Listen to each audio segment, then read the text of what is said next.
Nebuchadnezzar et son fils Balthazar ne sont plus. Ahasverosh règne à présent en maître absolu sur le trône de Perse qu'il a usurpé. Depuis Shushan, la nouvelle capitale du royaume, le souverain édicte ses décrets à 127 provinces. De l'Inde jusqu'à l'Éthiopie s'étend son pouvoir. Voilà déjà 6 mois qu'il a convié les représentants des peuples de son empire à un interminable banquet où les mets les plus variés et les vins les plus prestigieux accompagnent chants et danses. Les habitants de Shushan aimeraient bien aussi avoir un aperçu de la richesse royale. Ils ne tarderont pas à être satisfaits. Sur la place principale de la ville, on s'attroupe. Il se passe quelque chose au palais.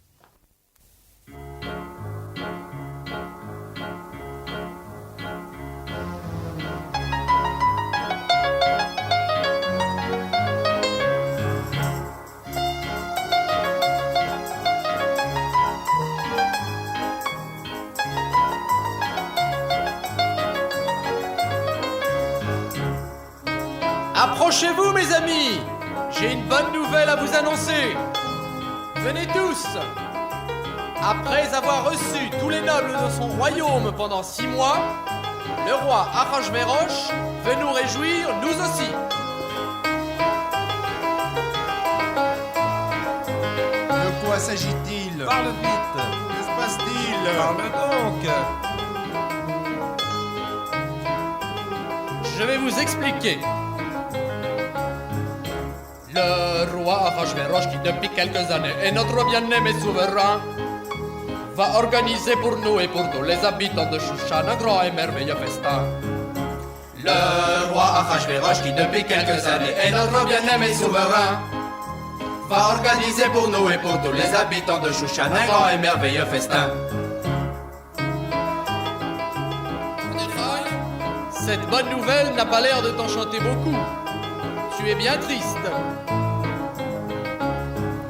Ce matin j'étais assis aux portes du palais et j'ai pu entendre ce qu'on y disait. Ce matin j'étais assis aux portes du palais, je m'en vais vous le raconter. Le roi Ahasverosh veut profiter de l'occasion pour monter une machination. Il faut craindre tout de ce païen car ce n'est pas pour notre bien qu'il offre cette réception. Le roi Ahasverosh veut profiter de l'occasion pour monter une machination. Il faut craindre tout de ce païen car ce n'est pas pour notre bien qu'il offre cette réception. Mordechai, membre influent du Sanhédrin et notable de Shushan, à voir les Juifs participer à ce festin était justifié. Il savait bien qu'Ahasverosh se réjouissait en pensant que notre peuple ne rejoindrait plus jamais sa terre ni ne reconstruirait le temple de Jérusalem.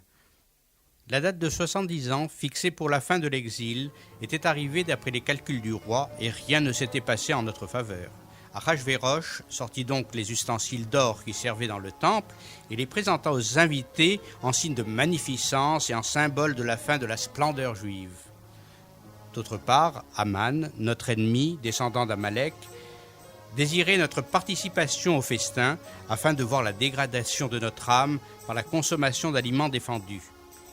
Il lui serait facile alors d'exprimer ouvertement sa haine envers notre peuple avec l'accord tacite de Dieu qui, devant notre désobéissance à ses lois, ne pourrait consentir à nous sauver de la main du méchant. Malgré le conseil de Mordechai, un bon nombre d'entre nous participa au banquet, ouvrant la voie à de terribles conséquences. Que tout le monde s'amuse! On buvait beaucoup au festin d'Ahasverosh.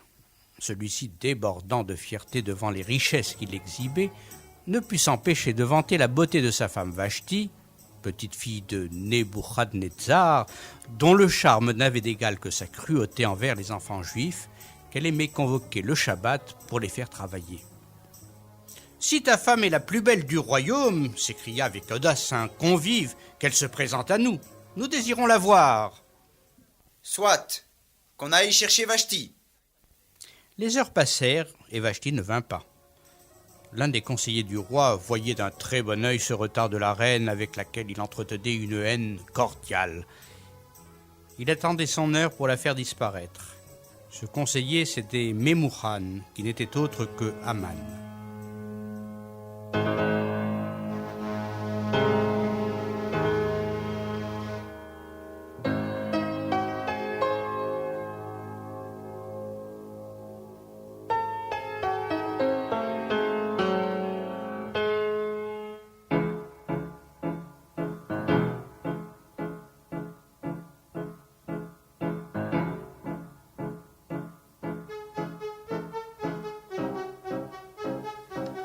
Je suis extrêmement courroucé par ce qui vient de m'arriver. Ma bien-aimée la reine Vashti m'a gravement désobéi.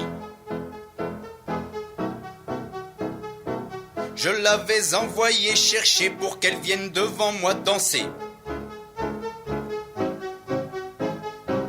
La reine n'a même pas daigné devant le roi se présenter. Maintenant je n'ai qu'un désir, c'est à mon tour la faire souffrir. Sur ce, mes très chers conseillers, je vous demanderai de m'aider. Donnez-moi donc quelques idées pour la punition méritée.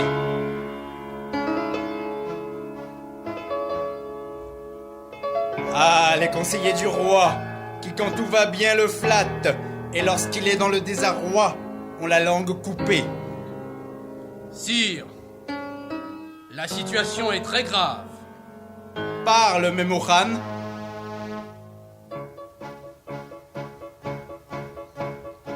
Majesté, j'ai une suggestion contre cette abomination. La faute de la reine Vashti n'est pas qu'avoir désobéi. Ce geste dû à l'insolence peut avoir de graves conséquences. Nos épouses peuvent s'inspirer de sa conduite révoltée. Pour éviter qu'un jour nos femmes se conduisent de manière infâme, je ne vois qu'une solution, c'est d'opter pour la pendaison.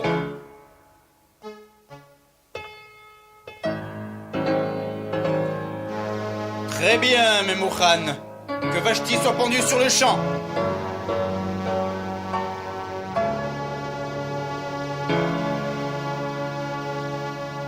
Ainsi, juste retour des choses, Vashti mourut ce Shabbat-là. Récompense bien méritée et fin du premier acte. À présent que Vashti n'était plus, il fallait trouver une compagne digne du grand monarque. À travers les 127 provinces, on se mit en quête de la jeune fille idéale pour le roi. Chaque père caressait le désir de voir sa propre fille emmenée à Shushan pour y subir la sévère sélection. Tout était mis en place pour que le choix du roi, juge ultime, soit facilité. Malgré tout, les années passées, personne parmi les centaines de candidates n'avait trouvé grâce aux yeux d'Achashvérosh. Mordechai avait dans sa maison une jeune femme dont il était le tuteur, celle-ci n'ayant que lui pour toute famille. Elle se prénommait Hadassa, plus connue sous le nom de Esther, sa charmante cousine. Mordechai n'était pas du tout désireux de voir Esther participer à la sélection pour conquérir le trône de Vashti. Il appréhendait le jour où les soldats viendraient chercher sa cousine, mais il savait que tôt ou tard, elle aurait un rôle à jouer à la tête du royaume. Aussi n'opposa-t-il pas de résistance lorsque l'on convoqua Esther au palais des jeunes filles. Bien qu'elle ne mit pas tous les atouts de son côté, en n'utilisant pas les artifices mis à sa disposition pour l'embellir, elle eut tout de même la préséance sur toutes et fut choisie par le roi, conquis par sa grâce. Elle fut enfermée dans cette prison dorée que l'on nomme un palais, sans autre contact avec son peuple que ses serviteurs juifs, qui lui faisaient parvenir de la nourriture cachère. Personne ne connaissait son origine, Mordechai lui ayant précisé de ne pas dévoiler son identité avant le moment qu'il jugerait opportun.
aimait beaucoup Esther et n'hésitait pas à suivre ses conseils. Celle-ci lui suggéra de prendre un conseiller juif, comme l'avait fait Nebuchadnezzar avec Daniel. Elle proposa Mordechai à ce poste. Le roi destitua 2 hauts fonctionnaires, Bigtan et Teresh, et les mit sous les ordres de Mordechai. Ceux-ci, fous de rage et jaloux de leur nouveau supérieur, complotèrent contre la vie du roi en projetant de l'empoisonner, ce qui du même coup nuirait à Mordechai. Bien qu'ils mirent sur pied leur sinistre projet dans une langue fort peu connue de l'entourage royal, le tarsien, ils ne se doutaient pas que Mordechai, membre du Sanhédrin, les comprenait et pouvait donc révéler à Esther ce qui se préparait.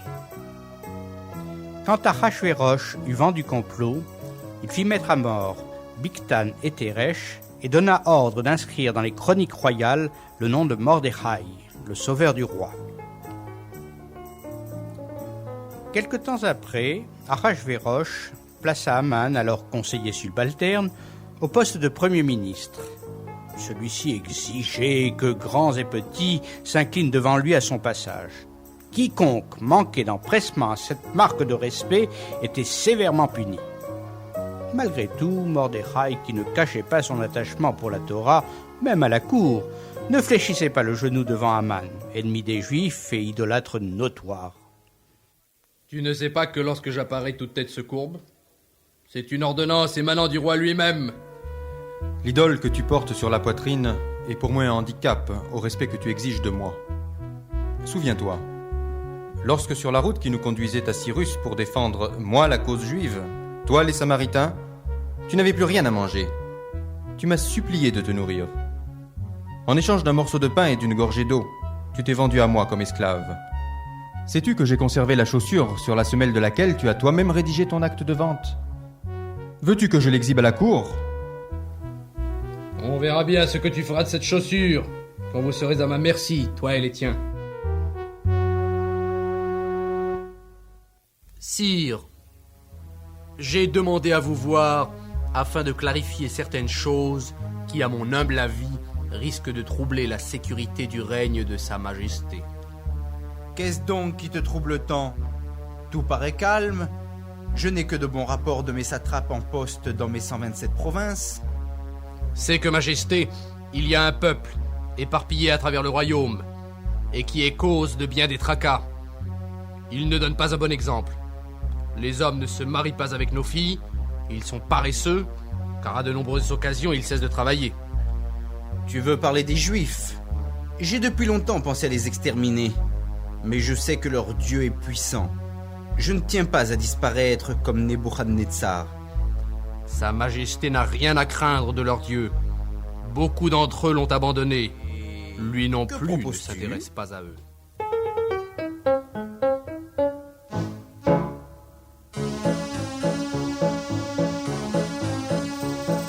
J'ai peut-être une solution,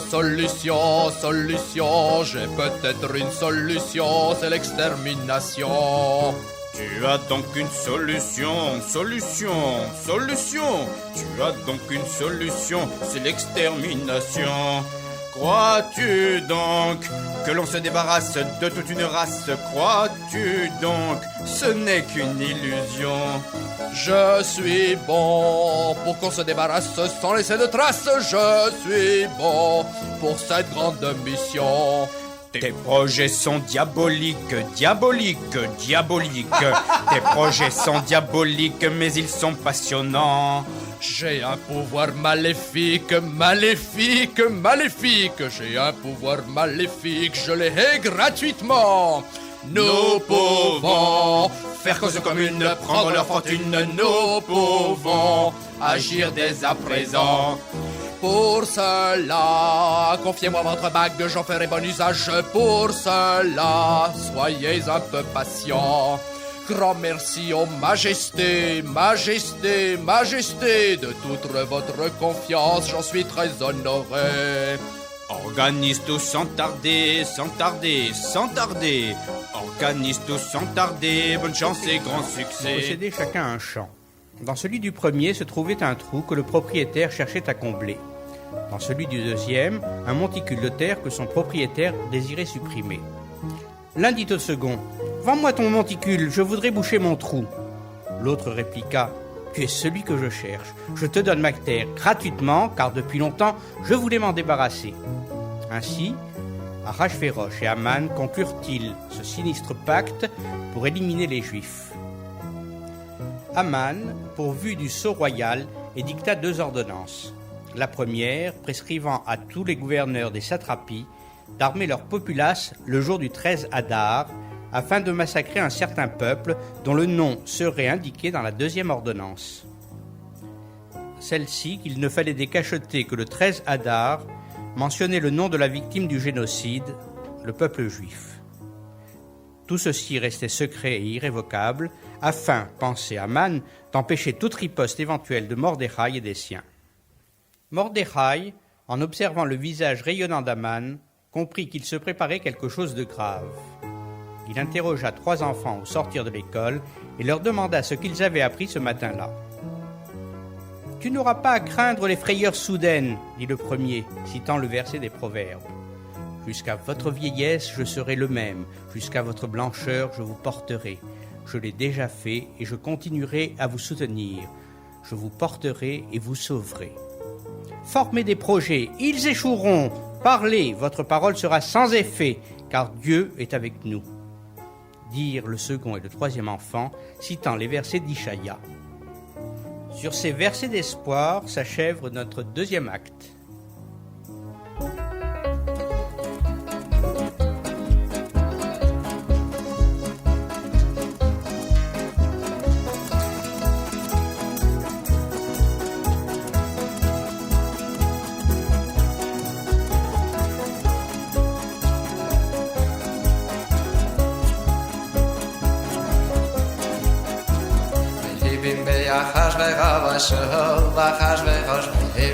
Ahasverosh, Ahasverosh, Hamalach me'haidoh ve'yatkush, Hamalach me'haidoh ve'yatkush, Sheva v'esimomei Medina, Sheva v'esimomei Medina, V'hibimei Ahasverosh, Ahasverosh, V'hibimei Ahasverosh, Ahasverosh, Hamalach me'haidoh ve'yatkush, Hamalach me'haidoh ve'yatkush, Sheva v'esimomei Medina, Sheva v'esimomei Medina.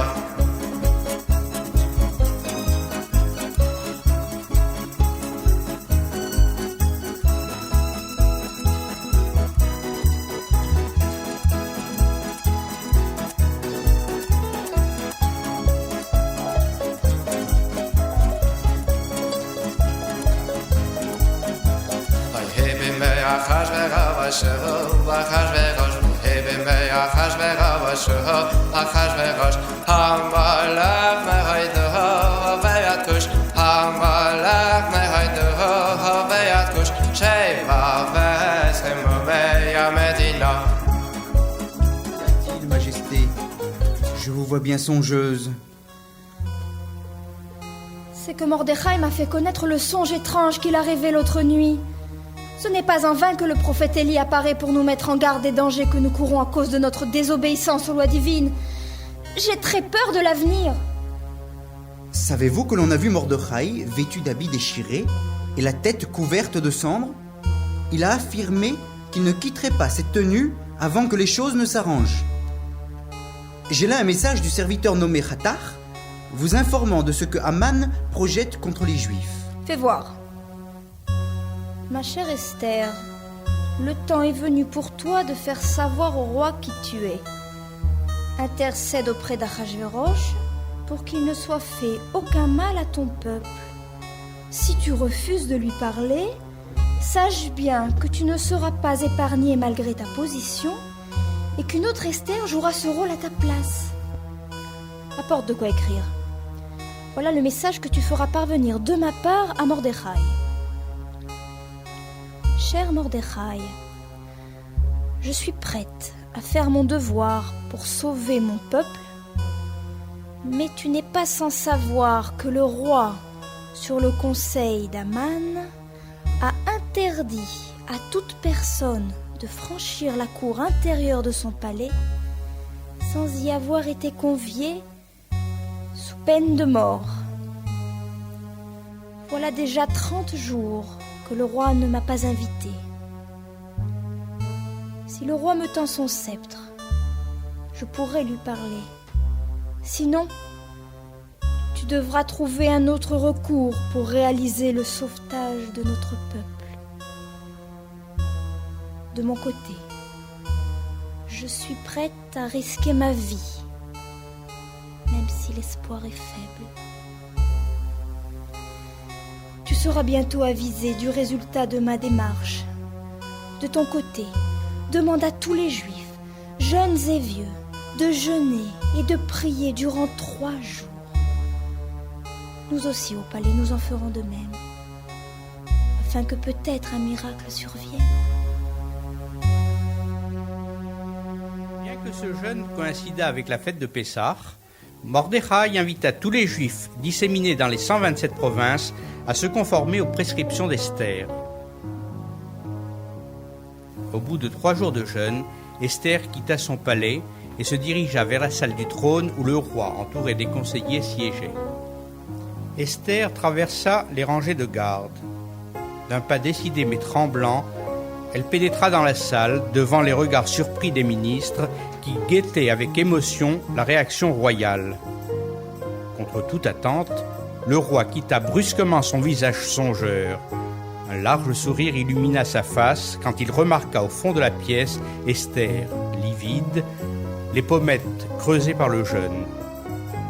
À la surprise générale, Achashvérosh lui tendit son sceptre d'or en signe d'agrément. Que me vaut le plaisir de cette visite impromptue, chère Esther? Tu m'as l'air bien soucieuse. Que puis-je faire pour toi? Demande-moi la moitié de mon royaume, je te la donnerai sur le champ. C'est que, sire, je serais heureuse de voir Sa Majesté participer au festin que j'organise pour elle et pour Aman, le Premier ministre. Que l'on prévienne Aman que la reine organise un banquet en son honneur. Je veux que dans mon royaume, il n'y ait que joie et plaisir. Sois-en sûre, ma chère Esther, nous y serons présents. Pourquoi Esther ne profita-t-elle pas de cette occasion pour exprimer sa requête au roi? C'est qu'elle voulait que les Juifs, perdant espoir en elle, elle qui invitait Aman, leur ennemi, à un festin, se tournent d'un cœur vraiment sincère vers Dieu et ne comptent pas sur une intervention humaine pour les sauver. Aman, de son côté, croyant avoir les bonnes grâces de la reine, lui qui l'a soupçonné de comploter contre sa vie, serait rassuré par cette invitation sur les intentions d'Esther à son égard. Ce ne serait qu'au 2e jour du banquet qu'Esther confierait au roi ce qui la troublait.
dire que la reine qui est plus riche et plus puissante que toi te convie, à toi seul, au festin qu'elle organise sans aucun autre grand du royaume? Tu es contrarié, on ne sait pour quelle raison. C'est que ma joie ne sera pas complète tant que je verrai ce Mordechai me narguer. Tous les honneurs n'ont pas de valeur pour moi tant que je verrai ce juif au palais. Il m'est impossible d'attendre le 13 Adar pour le voir disparaître. Il faut en finir le plus tôt avec lui. As-tu pensé à un moyen?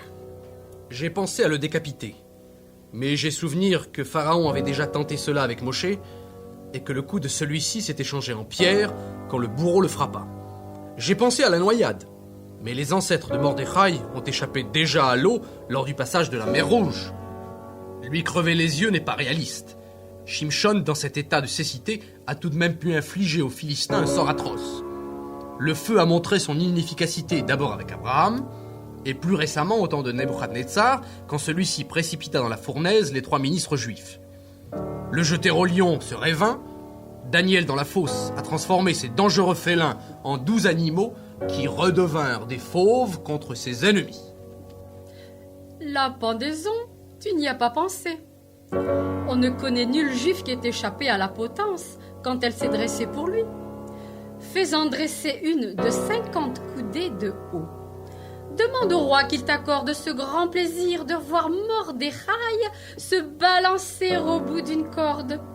Achashvérosh ne saura te refuser cela. Ma femme Zeresh, heureux l'homme qui a une femme de bon conseil. Que l'on dresse tout de suite une potence de 50 coudées. Tu seras récompensé de cette excellente idée. Secours! Ce n'était qu'un rêve. Oh, c'était affreux. Qu'y a-t-il, Majesté? J'ai fait un cauchemar terrifiant. La reine et Aman, ton père, complotaient contre moi. Pourquoi Esther a-t-elle invité Aman à ce festin? Ce n'était qu'une mauvaise vision, Majesté. Tu as sans doute raison. Si quelque chose devait m'arriver, j'en serais aussitôt averti par un de mes fidèles conseillers. À moins que je n'ai oublié de le récompenser pour un acte passé en ma faveur. Apporte-moi sur le champ le livre des chroniques. Impossible de retrouver le sommeil. Voici le livre, Majesté. Cesse de le retourner dans tous les sens. Lis à la page où tu es. Dans la 7e année du règne du puissant et bien-aimé Achashvérosh, Bigtan et Teresh complotèrent contre le roi. Mordechai, le juif, déjoua leur projet et sauva la vie du roi. On pendit les coupables. Mordechai sera récompensé très vite pour sa loyauté envers le souverain. Qu'a-t-on fait pour Mordechai? Rien, Majesté. J'entendais pas. On vient. C'est Aman, mon père, le fidèle premier ministre de Sa Majesté. Dis-moi, Aman, que faut-il faire à l'homme que le roi veut honorer? C'est sûrement de moi que le roi veut parler. Eh bien, sire, je pense qu'il faudrait vêtir cet homme des habits royaux et, avec la couronne royale, le faire traverser les rues de Shushan sur le cheval du roi et faire crier par tous les ministres « Ainsi fait-on à l'homme que le roi veut honorer !» Ce Aman a l'air de convoiter ma couronne. Eh bien, fais tout ce que tu proposes à Mordechai le juif. De quel Mordechai parle Sa Majesté? Tu le sais très bien. Sire, je préfère lui donner 10 000 cycles d'argent plutôt que de lui accorder cet honneur. C'est une excellente idée. Tu vas lui donner cet argent après lui avoir fait cet honneur. Si tu tiens à la vie, Aman, exécute sans tarder cet ordre. Je dois beaucoup à ce Mordechai. Très bien, sire.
entourés d'enfants et priant.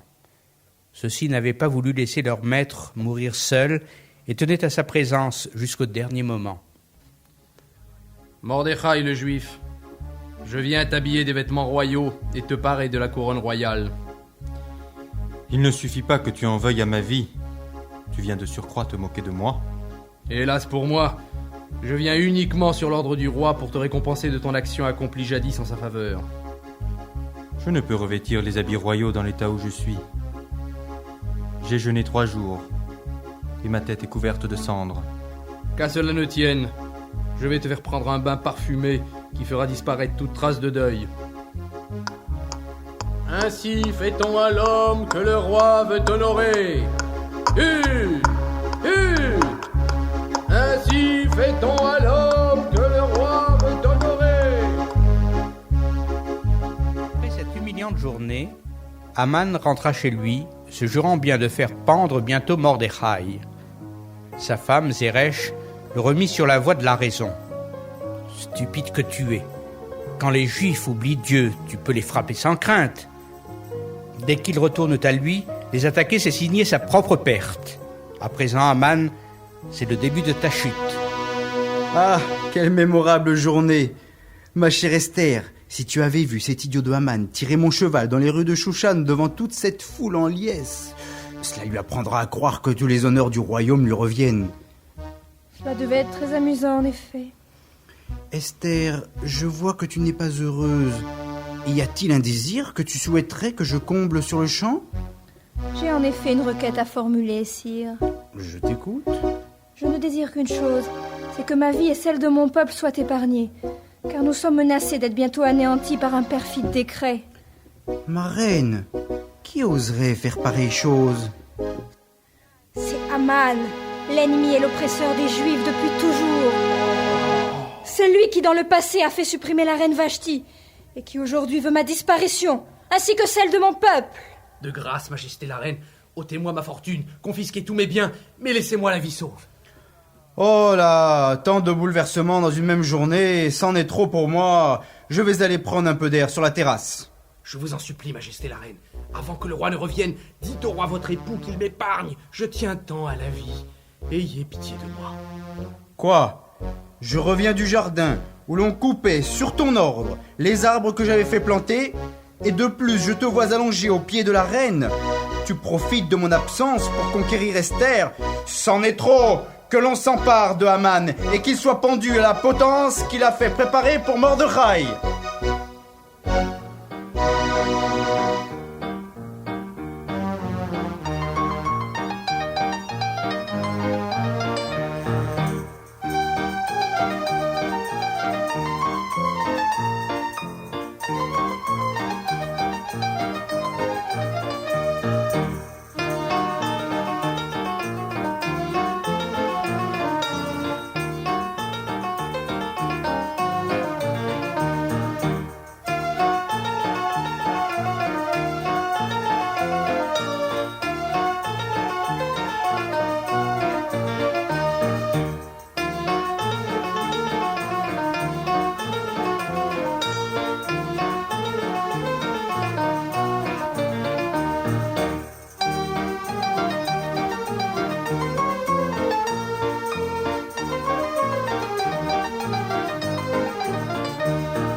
Au bout de sa corde, le roi fut apaisé de sa colère toute royale. Quand il reprit sa bonne humeur, il nomma Mordechai au poste qu'Haman occupait jusque-là. On édicta de nouveaux décrets qui annulaient les premiers. On autorisait les Juifs à prendre les armes le 13 Adar contre tous ceux qui leur voulaient du mal. Ma chère Esther, le bilan de la journée du 13 Adar m'est parvenu. Tes frères ont condamné et jugé en ce jour 75 000 ennemis des Juifs. Hier, à Shushan, près de 500 personnes ont été exécutées, sans oublier les fils de Haman qui étaient au nombre de 10. Je souhaite que ces faits soient mentionnés et rappelés chaque année le 14 Adar et le 15 pour les villes qui, comme Shushan, sont entourées de murailles. Que Mordechai avertisse les Juifs où qu'ils se trouvent de ce qu'ils devront faire.